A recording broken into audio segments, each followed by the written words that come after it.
Anjing, udah nggak ngerti lagi nih konsepnya gimana nih, cuk. Ini kan PDI ya toh. Nah, ini PKB. Terus yang itu apa, bangsat? Anime anjing.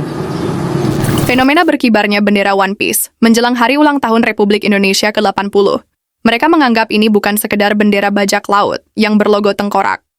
Namun ini lambang kebebasan, mimpi, tekad, dan persahabatan daripada mengibarkan bendera merah putih yang terlalu suci bagi mereka. Dalam serial animasi Jepang, bendera ini mewakili bajak laut Jolly Roger dari anime One Piece, yaitu sekelompok bajak laut yang dipimpin Monkey D. Luffy melawan kebijakan pemerintahan dunia yang jahat sebagai marin atau angkatan laut.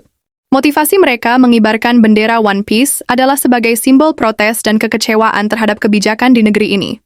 Mereka menganggap tidak ada pejabat yang pro-rakyat atas dasar isu-isu miring yang tersebar di sosial media. Padahal semua isu tersebut belum tentu benar adanya. Takutnya, fenomena ini turut ditunggangi oknum yang ingin membuat gaduh dan kaos di negeri tercinta ini. Lebih parahnya lagi, mereka analogikan setiap kejadian di Indonesia dengan alur cerita film di anime tersebut. Misalnya hal ini, ada 20 konflik dalam film tersebut yang relate dalam kehidupan nyata. Pertama, adanya perbudakan. 2. Kudeta. 3. Penjajahan. 4. Genosida. 5. Malpraktek. 6. Perdagangan manusia. 7. Sejarah yang disembunyikan. 8. Perebutan tanah. 9. Korupsi. 10. Rasisme. 11. Pasar gelap. 12. Pencemaran lingkungan.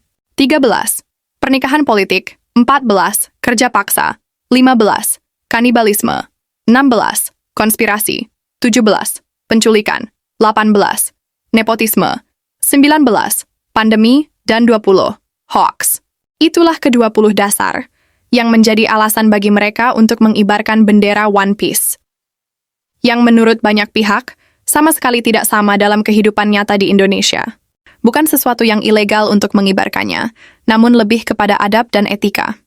Sangat tidak layak dan tidak pantas, bendera dari sebuah film anime milik negara asing dikibarkan di bawah bendera pusaka kita.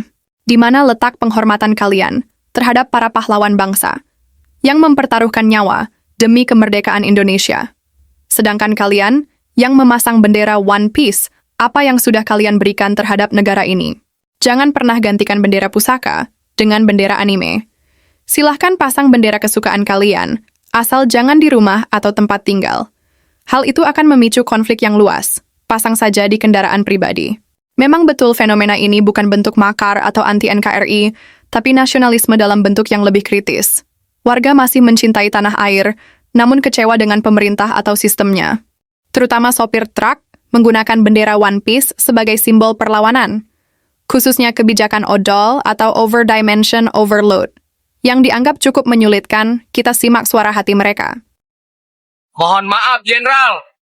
Sepertinya tahun ini tidak ada bendera merah putih yang berkibar di armada-armada logistik Indonesia, Jenderal. Sebenarnya ada apa, Jenderal? Apakah pengemudi logistik Indonesia tidak dianggap keberadaannya atau tidak membantu perekonomian Indonesia, Jenderal? Apa karena undang-undang yang selalu menekan pengemudi logistik, Jenderal, sehingga dia belum merasakan yang namanya merdeka? Bendera One Piece dipilih bukan karena membenci merah putih, tetapi sebagai cara lain untuk menyuarakan realitas yang mereka hadapi. Ini dianggap lebih efektif dan aman sebagai sebuah bahasa baru untuk menyuarakan aspirasi, tanpa harus demonstrasi. Sebagai anak bangsa negeri ini, merah putih tetap di hati. Dengarkanlah suara lirih kami yang wajib tunduk peraturan ini. Kerja keras banting tulang di bawah terik matahari adalah cara kami mencari nafkah untuk anak dan istri. Namun kami sadar pemerintah sedang berjuang memperbaiki sistem di negeri ini. Satu persatu semua masalah telah teratasi. Tapi, jangan lupakan kami. Berikanlah keadilan yang seadil-adilnya terhadap kami, agar merdeka, benar-benar kami rasakan di hari raya kemerdekaan nanti. Terima kasih.